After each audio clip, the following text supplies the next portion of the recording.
দেখছেন পেঁয়াজ আছে, পেঁয়াজ ভাই পেঁয়াজ উপর দর কি কিনলেন? এটার দাম কত বললেন? 1700। আচ্ছা, এই পেঁয়াজটা দেশি পেঁয়াজ 1700 টাকা বলছে। এই যে তাহিরপুরি, এটা তাহিরপুরি অরিজিনাল, তাই না ভাই? 1700 টাকা বলছে। আচ্ছা, আমরা এদিকে একটু দেখব। এগুলো কি বেসন নাকি নাকি ভাই ভোজনী? ভোজনী কত দাম বলছে? 1 টাকা। কত? 1700। আচ্ছা ঠিক আছে। আচ্ছা এদিকে দেখি, বড় ভাই কত বলছে দাম? 16, 16.5 বলতেছে। ভাই তো কিনতেছেন না?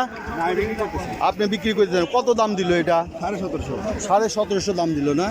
এই যে এটা তাহিরপুরি তো দেখতেছি অরিজিনাল, 1750 টাকার দাম দিয়েছে। আচ্ছা, সুপ্রিয় দর্শক দেখলেন আজকের সর্বোচ্চ বাজার 1600 থেকে শুরু করে 1718 পর্যন্ত বেচা কেনা হয়েছে আতাইকুলা হাট, 11 জুন 2025।